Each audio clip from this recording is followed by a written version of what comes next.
This is the Whole Care Network.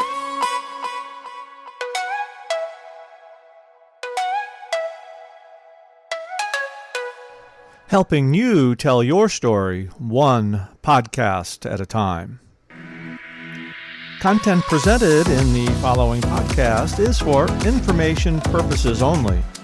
Views and opinions expressed in this podcast are solely those of the host and guest and may not represent the views and opinions of the Whole Care Network.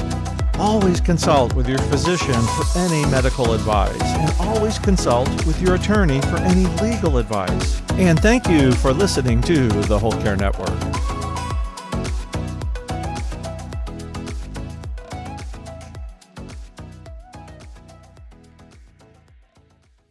The evolution of our organization is always looking at how can we expand with what we can do as well. So DAV is always looking at how can we help the veteran, the spouses, and now with our caregiver initiative, we're also expanding in that sense. Are you caring for others while working and trying to live your own life? Wondering how to find the time for your own health and happiness? Well, you're in the right place. The Happy Healthy Caregiver podcast, which is part of the Whole Care Network, is the show where real family caregivers share how to be happy and healthy while caring for others. Hello and welcome. I'm your host, Elizabeth Miller. I'm a fellow family caregiver, a care advocate, a professional speaker, author, certified caregiving consultant, and certified senior advisor. If this is your first time listening, thank you for being here. This is a show produced bi-weekly to help family caregivers integrate self-care and caregiving into their lives. Each episode has an accompanying show notes page. If you'd like more detail about the topics, products, and resources we speak about, or you want to see any of the related photos, you'll find the show notes by going to the website happyhealthycaregiver.com, and underneath the podcast menu, click the image or episode number for today's show. The link for the show notes will also be in your podcast platform's episode description. Now let's get to it. Let's jump into this episode. Welcome. Before we get into this episode with Dan Contreras, I first have a couple announcements. First of all, if you're not on the Happy Healthy Caregiver email list, what are you waiting for? Every week I share something happy, healthy, and care related, and I invite you to subscribe by going to bit.ly/HHC news. Does your company or organization look for speakers to come and talk about health, wellness, or caregiving? If so, I would love to be introduced to them as a potential speaker for an upcoming event. I'd like to thank our episode sponsor today, Rare Patient Voice. Did you know that you can earn cash in exchange for sharing your opinion? Well, Rare Patient Voice, or RPV, helps connect researchers with patients and family caregivers for over 700 different diseases and conditions. RPV provides you the opportunity to voice your opinions and improve medical products and services while earning cash rewards. If you're interested, you simply join the RPV panel by going to rarepatientvoice.com/Happy Healthy Caregiver. I recently read a book called The Wedding People by Allison S. Pack. It wasn't all that I was expecting, frankly. I thought this was going to be a book about wedding guests, and it was, I guess, sort of. It was also a story about the main character, Phoebe's mental health journey. She traveled alone to an inn that was the site for a destination wedding, and she was probably the only guest there who wasn't a part of the wedding that was taking place there. And through the pages, she befriends the bride, who now has this safe person outside of her friends and family to discuss the wedding and all of the guests that are attending. The description of the book online makes it sound like a fun read. However, it does have some triggering content. Being misled by the description likely impacted my rating for this book, and so I only gave it 3 out of 5 stars.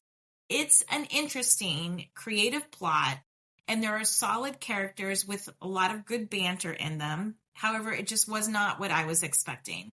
I may be in the minority on this book, as it has a 4.3 rating on Amazon and a 4.1 on Goodreads. I will link to it in case you want to check it out. A favorite thing I want to share for this episode are these fabulous caregiver cards. Look at them. Your Carefetti touches every soul. This one says, care, give, happy, dare, live, happy. This one says, treat yourself. You deserve it. Enjoy this appreciation gift. And this one, caregiving is the most special gift we can give to another human being. You inspire me.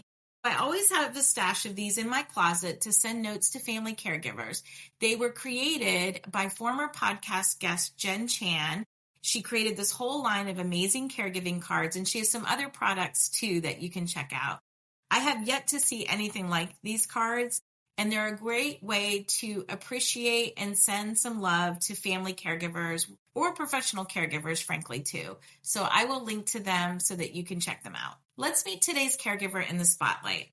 Dan Contreras is a U.S. Army veteran, proud husband, and a devoted caregiver to his wife, Teresa. After years of service and leadership with DAV, Disabled American Veterans, including his role as National Commander, Dan has become a strong advocate for both caregivers and care receivers. Like many military spouses and family members, Dan didn't initially see himself as a caregiver. That changed when, as a DAV leader, he sought to better understand the DAV's caregiver support program by completing the onboarding process.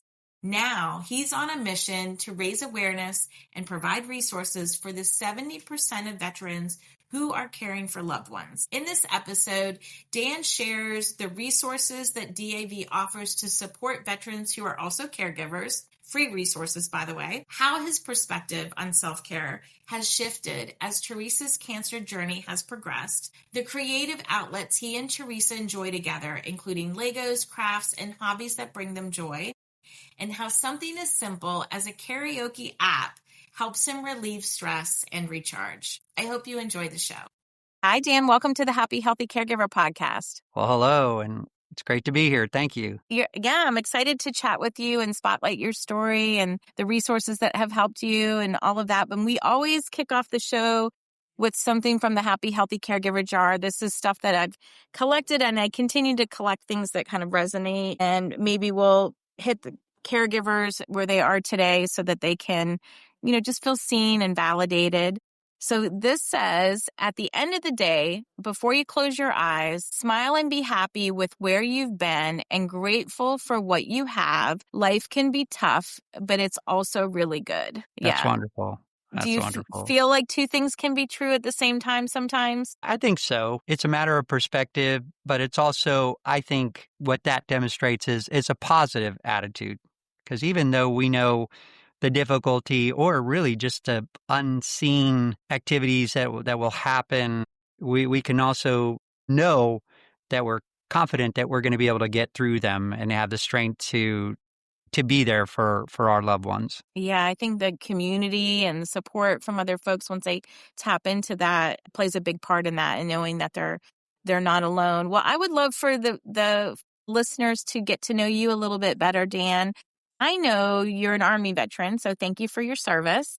Thank you. I think that in many ways, it sounded like your role, that you had a little bit of taste of caregiving even when you were in the Army. Did you see yourself kind of as a caregiver to many in the roles that you had in the Army? Well, in the Army, initially, I really wanted to go in service. And so I signed up for the Navy originally, and I was going to be a corpsman in the Navy.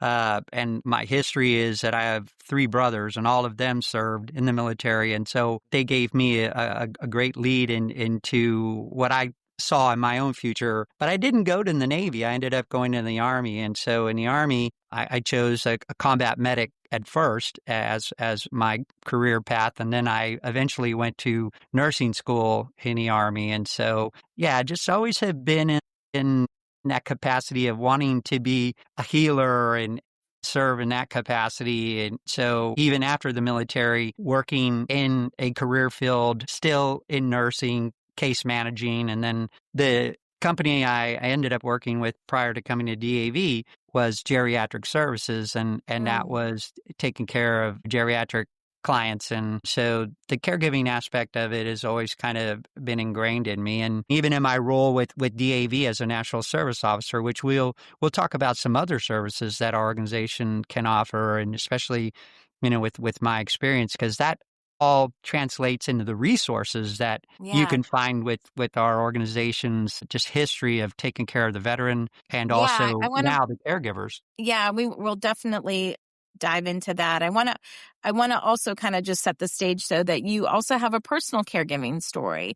So I don't know if your work in the Army and in geriatric services kind of help prepare you for that, but tell us a little bit about your personal caregiving story. Well, that came with just a diagnosis with my wife of stage 4 cancer, and that role progressed as her course, the disease progressed, and I really didn't think of myself as a caregiver per se. I mean, I had the background first and foremost of nursing, but also I didn't find it to be something that has been that challenging. I mean, I'll say that things have definitely escalated because we've now been battling this for more than 5 years, and so she certainly things have become more complicated for her, involving wound care, medication management, dealing with a lot of the aspects of 3 medical facilities, major medical facilities in the United States, that we would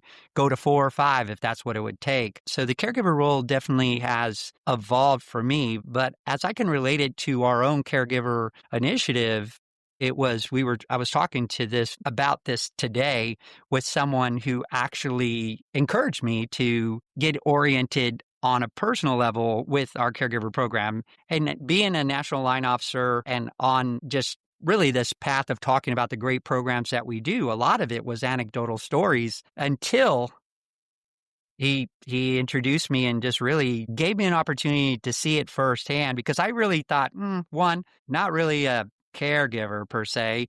And then he just said, have you ever gone through the process of signing up or just looking into the process? And I'm like, no. So he literally flips his laptop right there and says, here, sign up, do this. And within a matter of 5 minutes, I realized that there's an assessment, that happens that you really can't escape. And so at davcaregiver.org, you go through this assessment, and the assessment's asking you questions about you and how this relates to you as a caregiver, but also how it affects your loved one. And so you can imagine that being a veteran taking care of a loved one, which is the unique aspect of our program, is that it supports not only the loved one taking care of a veteran, but also the veteran taking care of a loved one. And this is an interesting statistic that 70% of veterans will take care of a loved one eventually. Wow. And that span goes for like 10 years. And it could go longer. But so that's where our organization was able to see the need for a veteran like myself. And so I could not escape just the reality of how it was affecting me. And because I decided, okay, you know what, if I'm going to talk about this, then okay, I'm going to go through the process. And so the next thing you do after you look at these areas, and the areas will grade it on like a higher impact or a lower impact. And so you really get a good idea of how each areas are affecting. Well, the next thing to do is to set up an appointment with a care specialist. And I thought, that's going to be a couple weeks or, something. I had my appointment the next day at 7:30 in the morning, Okay. and it says it's supposed to be for about 30 minutes. Well, we talked for better than an hour, and it was really cathartic just talking about it, because when Teresa was first diagnosed, she's young, in her late 40s, and gets that colonoscopy, and we're now waiting to figure out what's happening, because the doctor indicated at that point, well, we're doing biopsies, we're checking things out. And so we went on with our business, and I came home, and she was in our backyard in an evening dress, and I was like, did I forget something? Are we supposed to go somewhere? And she told me that the results came back and that she had stage 4 cancer. And she told me that she might not get a chance to wear these beautiful dresses. And of course, I just freak out. I mean, I'm just distraught.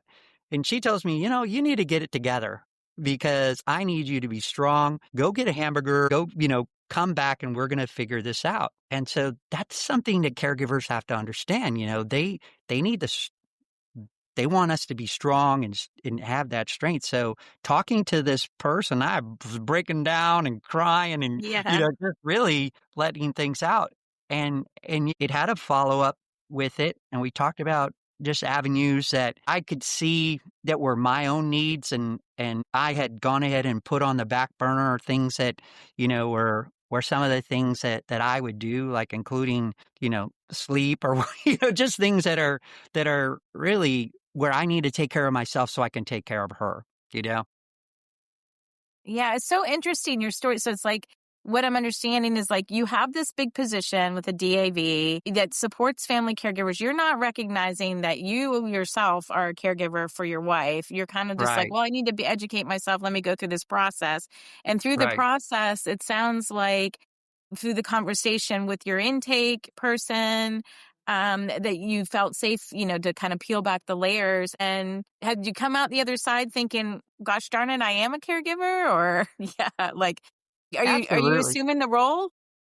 I am, and I'm assuming that that title, because it's one that I wear with honor. And even when I spoke at our national convention, I told our members, if there's one thing that you want to make sure you do is to sign up for our caregiver program, to visit it, because you could go through a battery of questions, and kind of realize that in some way, shape, or form, you could benefit from this site. Even if you know somebody who is a caregiver, you Yeah. could you could help them through this initiative. And it's so personal, because that care specialist is going to be your care specialist throughout the process. They're going to be able to align you with the resources in your own town. And this could be respite. This could be things that, are just chores around the house. This could be, looking for ergonomic equipment, or, different things that one, is certainly going to be a way to give you some relief of some of the things that you are doing as a caregiver, or you need assistance at, or resources to be directed towards. And so for me, my wife found a lot of, I would say comfort at being in her own group with those who are going through terminal cancer and under treatment. And so she directed me to try to engage in that myself with a support group. And I just didn't find it to be like where I benefited from it, but I tried it, but having this one-on-one, or the ability to talk to the care specialist, was more something I think is more my style, because, although, I'm very open to directing individuals to resources. I've been with DAV 25 years. I've worked on the service side. I'm constantly, just like talking to somebody the other day, and they were telling me about their parent who was a Vietnam veteran. And I was like, well, let me ask you a question. Do they have the help that they need, or, different things? I said, let me go to work. That's what I said. And I just wanted to go ahead and do that. So we're constantly doing that. And under the whole caregiver support aspect, there's also the way that we can rally other resources to the spouses of veterans, or the veterans themselves, because of our service capacity, or other aspects that we can do with the number of chapters and 100 offices nationwide. We can certainly direct them into other resources. I come from a very dense veteran populated state of 1.8 million veterans in California. And Oh, so there's a lot of veterans who are not receiving benefits. And a lot of times that's because they just don't have the knowledge about them. yeah. What does the DAV stand for? Disabled American Veterans. Disabled American Veterans. So you've got twofold programs. You do things to support the veterans hand on, and then certainly in this podcast, we're talking more about the caregiver support side Correct. of it, because it's all encompassing, right? Like, you support the caregiver, you are supporting the veteran. Absolutely. Absolutely. And so I love and there's this support that helps them. There's no cost, right? No cost. Absolutely. No cost. So what do you have to do who qualifies to be in the support for the DAV, and like, how do they get So started? with our caregiver support program, it's simply, if you are a caregiver and you're taking care of a veteran, or if you are a veteran taking care of a loved one, then you can DAV caregivers, or caregivers.org. And Yeah.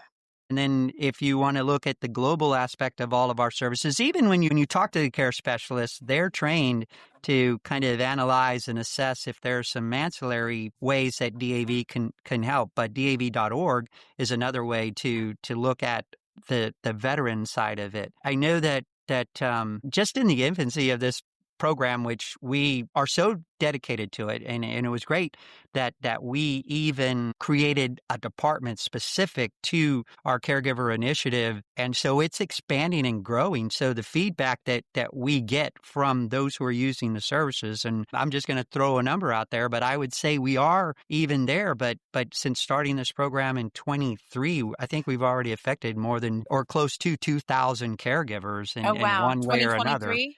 Yeah. Yeah, So wow. this is So the this is a caregiver great. part is pretty new. Yeah, absolutely. But see, the evolution of our organization is always looking at how can we expand with what we can do as well. It's not just like claims work, but we can also help veterans and spouses with finding employment through our job programs. And then we also have entrepreneurial assistance through our Patriot Boot Camp. And that's also open to veterans and their spouses as well. So DAV is always looking at how can we help the veteran, the spouses, and now with our caregiver initiative, we're also expanding in that sense. Yeah, so interesting. And thank you for putting the focus on caregiver support.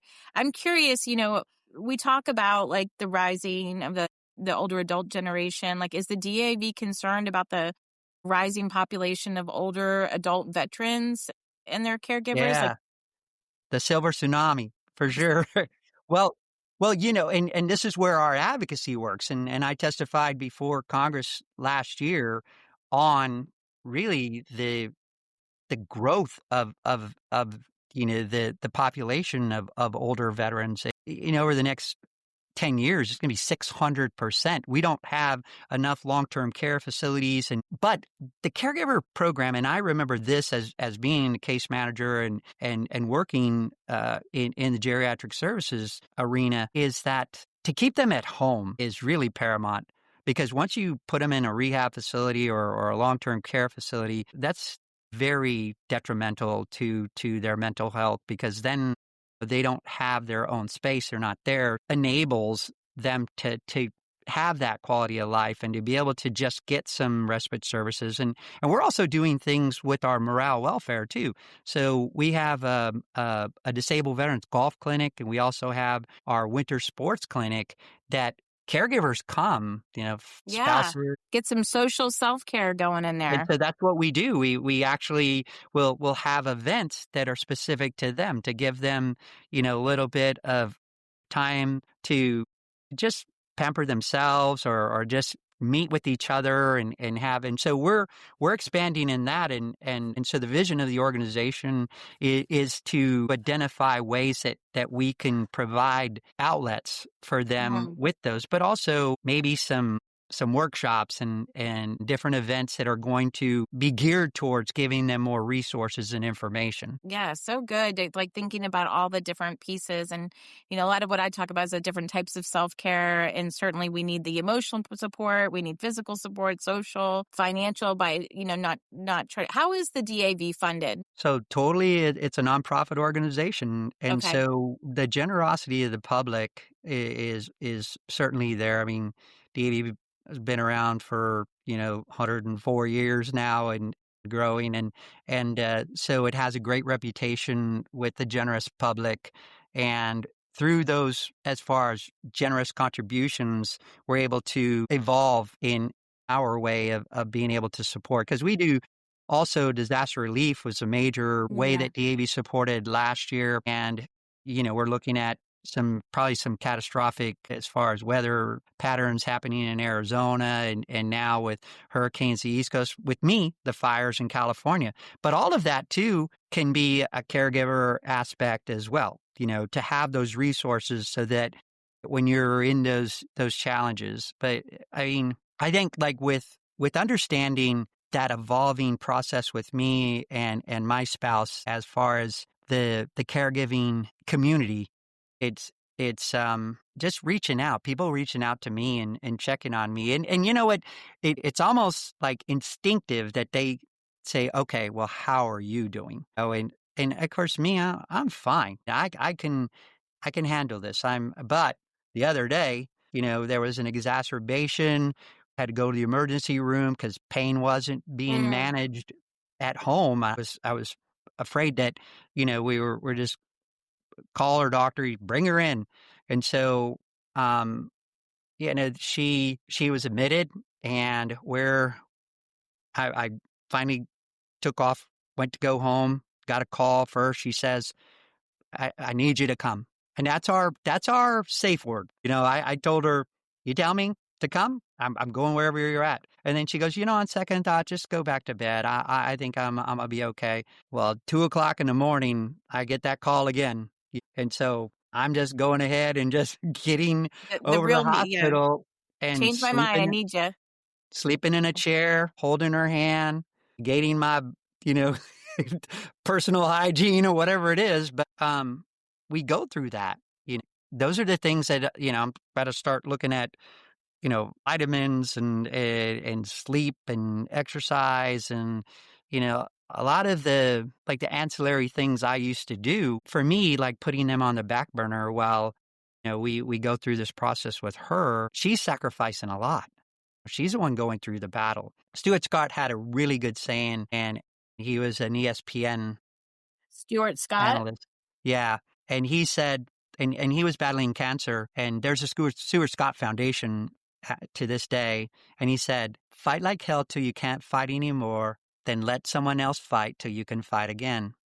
And that's what I try to let Teresa know, because you know it and I know it, and all caregivers know that the more independence that they can maintain, then they feel a sense of control, And so, in the hospital, I was wanting to get something off of a chair that was well out of her reach and out of my reach as well. But she, in her pain state, wanted to go ahead and grab this item for me. And I'm like, no, and she looked at me with like stink eye, like, Yeah. and then, and so I reminded her about it later, and I know just if she could do little things for me. And that's what I want to communicate, is that we have to kind of just, like, for me with her, Teresa, smarty girl, she went back to school after she was already a very prominent professional in her own role and excelled at that. So I know that I'm competing with someone or not competing with someone. I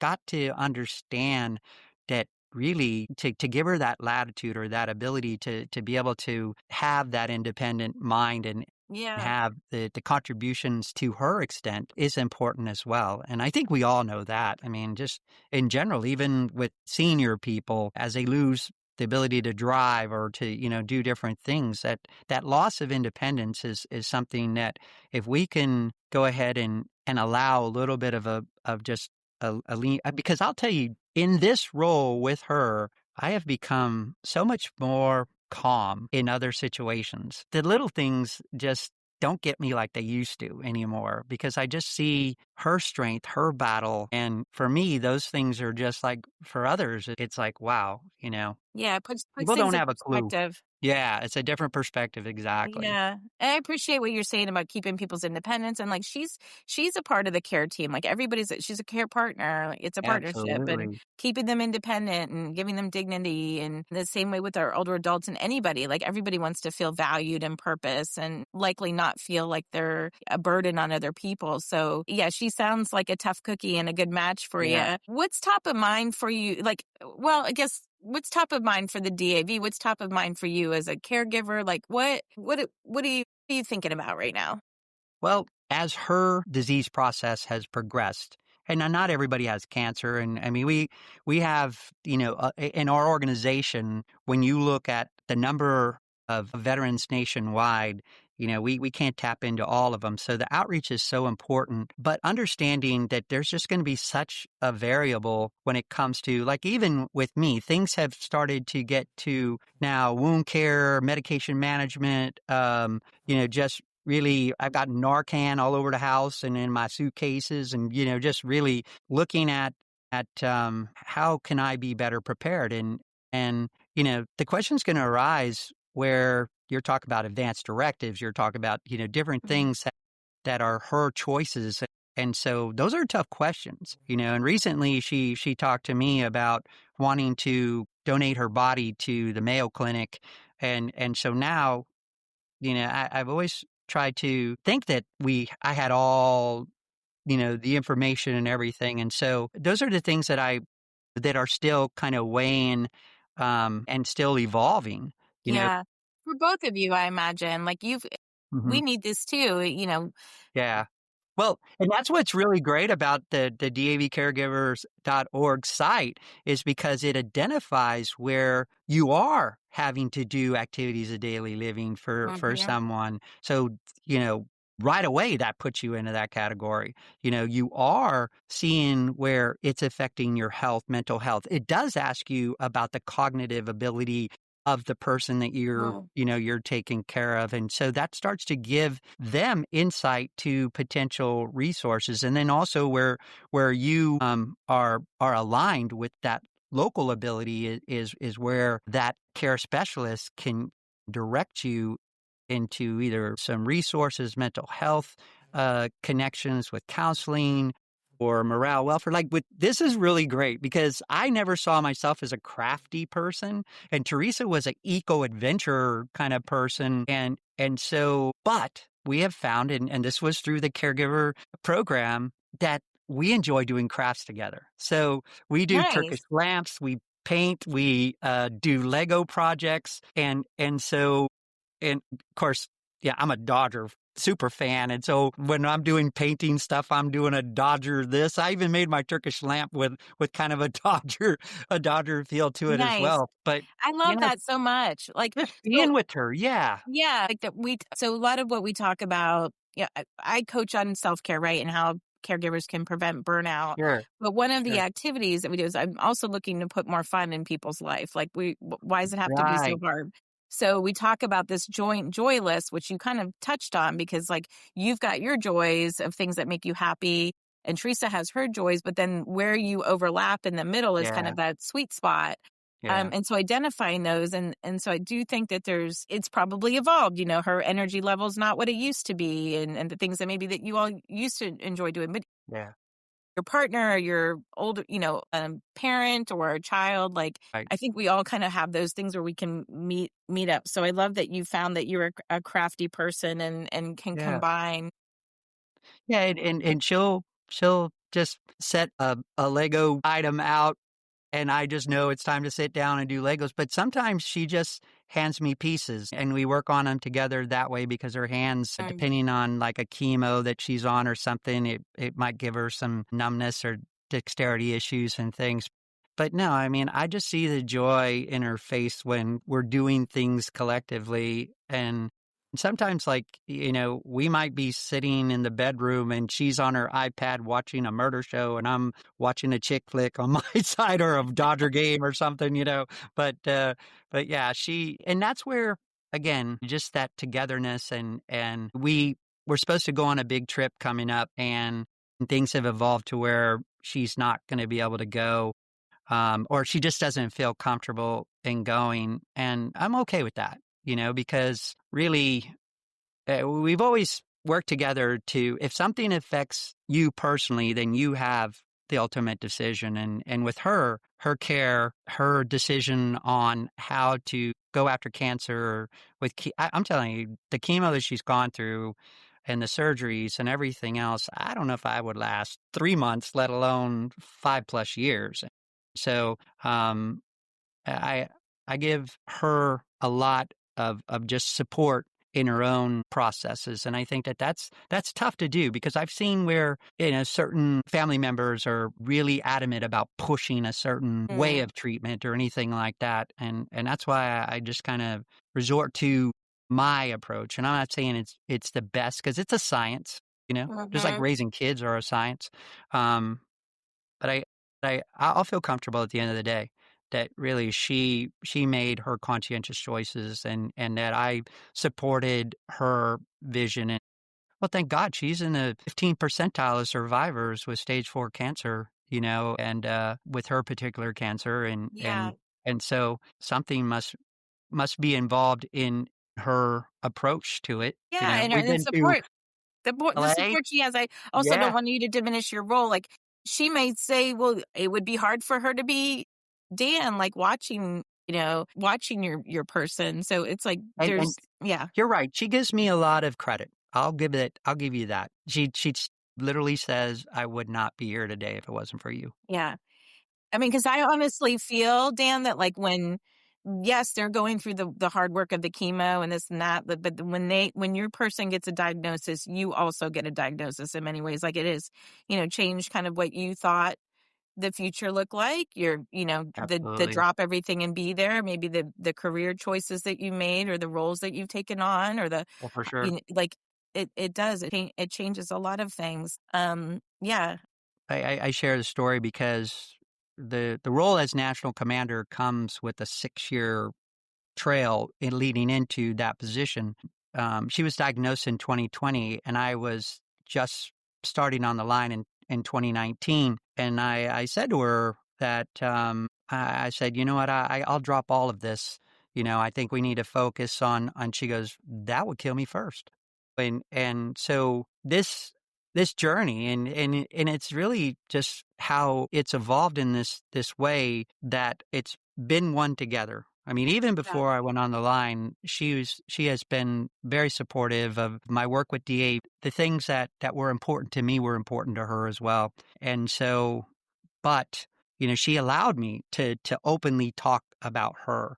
And it was a conversation I had with her. And at first she she wasn't sure, but then she came back and this is something that we collectively decided that yeah, telling her story and being able to share just the role that I have and is going to be something that will help kind of put a direct picture on me personally and why I have a direct connection or an intimate connection with this passion for yeah, this and I talk to a lot of caregivers and each one is uniquely challenged in one way or another. This program put all of us together and gave us a resource to maybe help and even a little bit is some help too. Because I mean, I truly call it, where the unseen heroes, yeah. are the caregivers. And I don't want to label myself that, but if I'm under,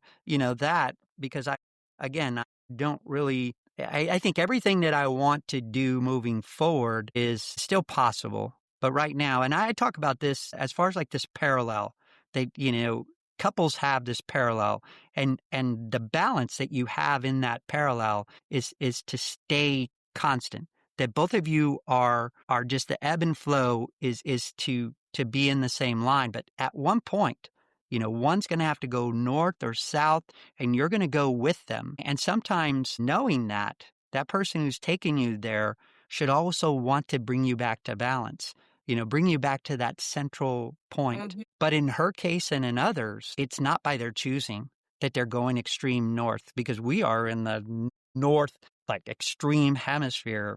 And I'm up there with her too.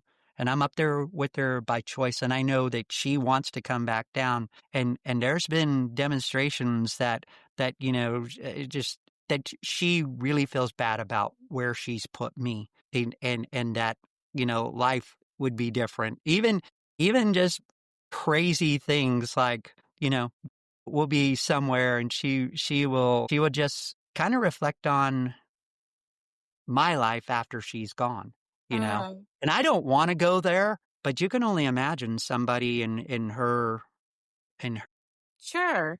It's a natural thought for yeah, sure. Even as for a sure. healthy, in a healthy husband and I are not in a battling situation, you still think about that. I think it's For just a sure, for normal, sure. a normal thing when we're in a partnership. How do you, even in some of the self-care stuff, like what do you do, Dan, to kind of maintain this kind of level of energy, both mentally and physically, so that you cannot, you've got to help Teresa, you've Mhm. got your DAV team that's counting on you. Because I don't want to put words in your mouth, but like national commander is basically like the CEO of a company, right? Like for your organization. Yeah. Yeah. So it's a pressing job. And I feel like by you being a caregiver is just making you a more compassionate, amazing national commander than somebody who would just have the boardroom experience. Like Yeah. you've been in the trenches and you Right. are living in the Right. trenches of that. Right. Right. But how do you Yeah. energize yourself? Like how are you Well, staying energized? I can relate to it as a national commander last year. We have a new national commander. We passed on the torch just this past August, so not too Okay. long ago. So I can definitely reflect on the work of the national commander, which is very time consuming and a lot of times in airports and traveling and everything. But what I found was that I have mantras. I'm the last man in the room, and I power mingle, and so being able to give back and identify where I can be a support or help, but then also I find where I pick up where she might not pick up something, and I'll do the exploration. Or I'll recently she was considered for a trial, Like a so drug trial. yeah, for a phase 1 trial, and so I did all kinds of research on it, and I presented it to her, and then, I wanted she was afraid that if she didn't do that trial, then they would, probably not consider her for future trials, and so Oh, I composed a letter, with outlining some of the trials that were going on that she could be considered for, and then also just graciously bowing out of that one, but thanking them for it and asking for consideration. Well, here she is. She's a smarty girl, but right now, if I can do the admin things, or if I can go ahead and do medication management for her, if I can go ahead and help her with wound care, and of course, initially it was embarrassing to her, yeah. here, exposing herself to Very me in vulnerable. that way and vulnerable, exactly. And Yeah. and I have to be conscientious too, because, others want to get involved in the caregiving aspect, but I'm selfish that I do it. I know how to do it. And so that's a thing that caregivers do. Like our They have control help freaks? that, Is that what you're saying? yeah, they have help that's reaching out, and it's like, no, that's mine. But I'm getting better at that. I think it's a big lesson in learning how to let go. I mean, I know I wanted a lot of control, but and we got to give people the opportunity, right, to show up in their way that they want to show Yes, up. And so it's almost like, yes, in some ways, you're selfish. You want to keep the control, but in other ways, you're being selfish that yeah, you're not letting other people help out. yeah, And the goal is for it to be sustainable too. And so yeah. we don't want you to burn out, Dan. She Well, needs I you. do some things, and we talk about it. I think it's so important that I have me time, you know, So what and do you do for your me time? I love to sing, I do karaoke, but I am on a app, and I sing with people from all over the world Wait a on this second. There's app. an app for this? It's Need to called know. Smule, Smule.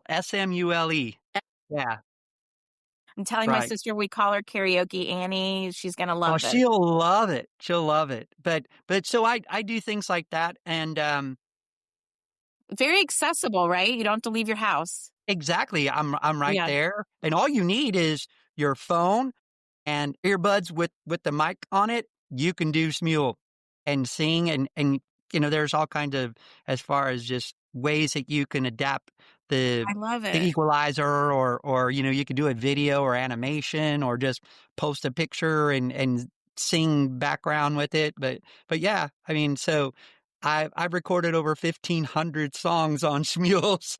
Can we watch your song? Absolutely, for sure. If offline you want to give me your, where I can send that to you, I'll definitely do that. Or I could get more fans. Amazing. So go to, no, Do you have to be a good singer to do Smule? I can't what's even that? say it.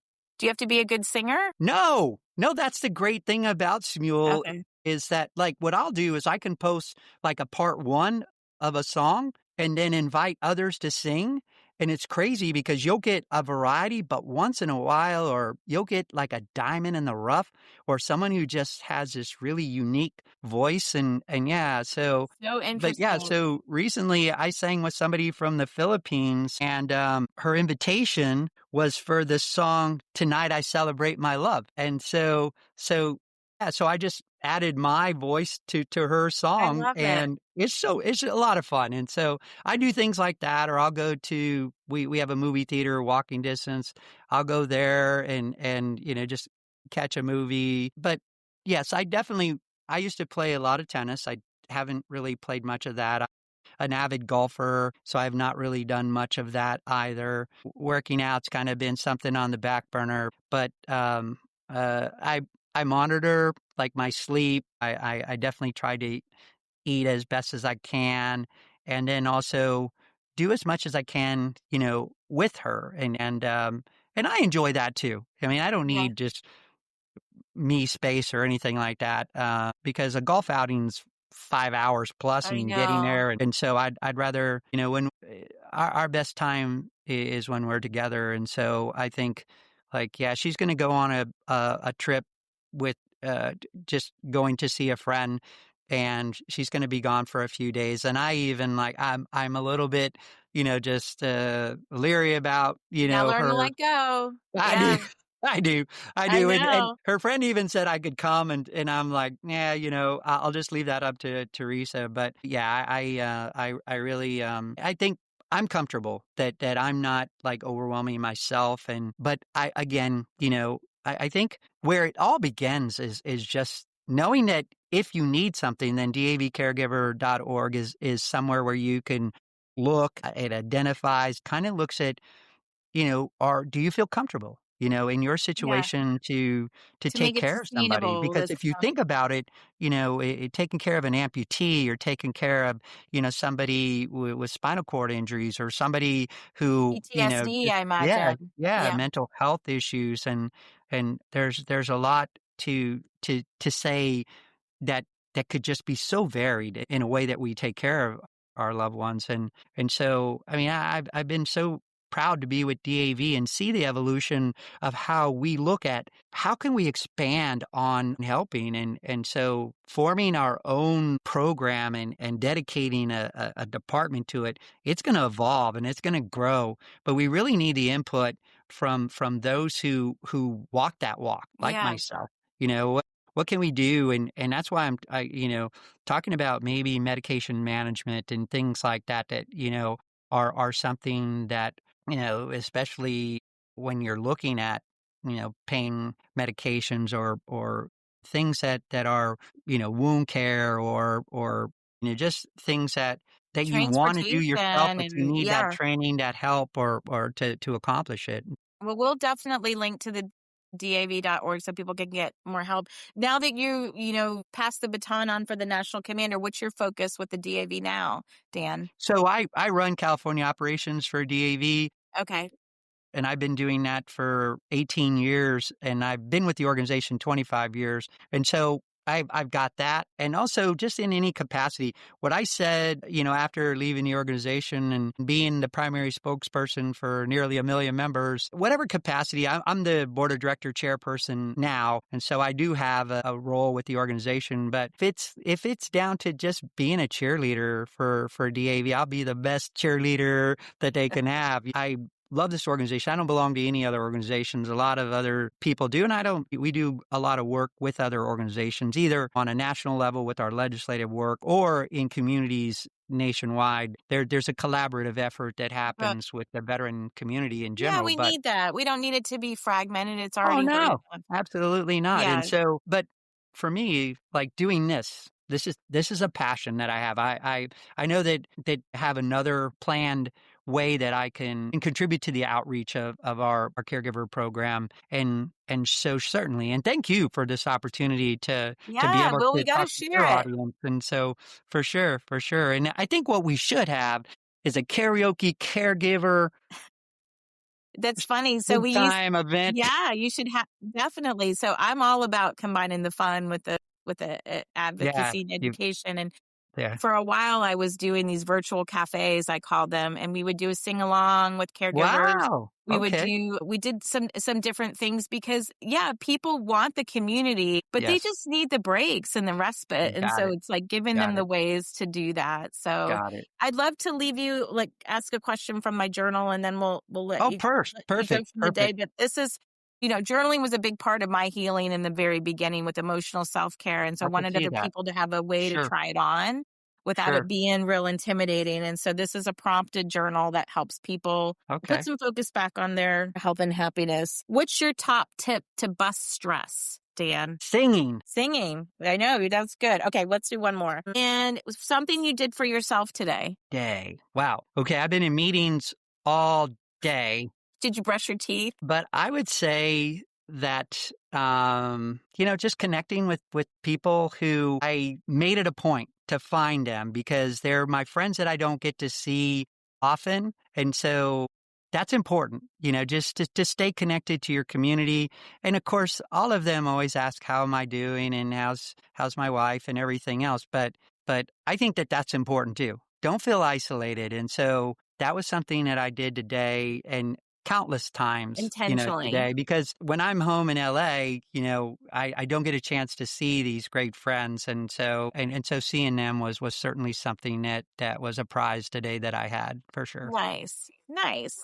Well, I have enjoyed getting to know you, spotlighting your story. Thank you so much for the advocacy work you're doing. We're going to share the episode. We're going to make sure that people connect, the veterans and their caregivers connect to the DAV organization. Amazing that it's out there and that you're continuing to kind of advocate for caregivers.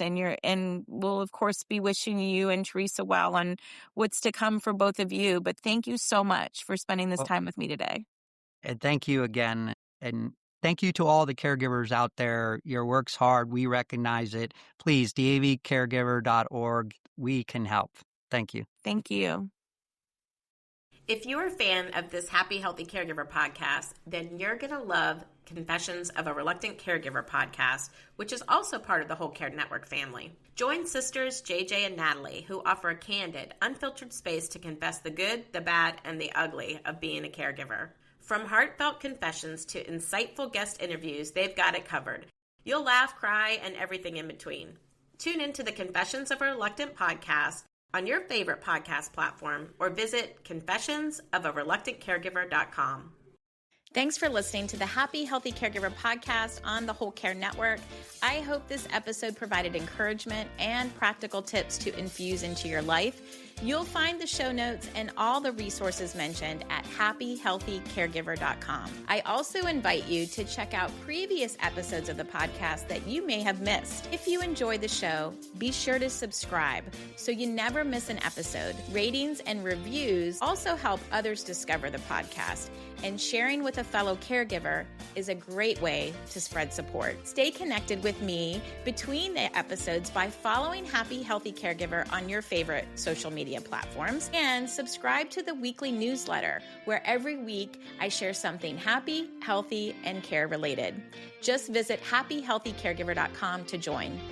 Until our next episode, I'm Elizabeth Miller with a reminder to take care of you.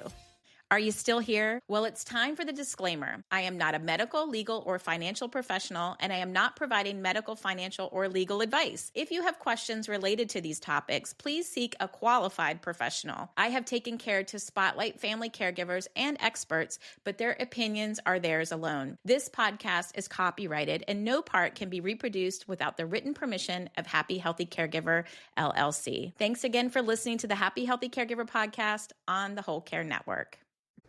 This is the Whole Care Network.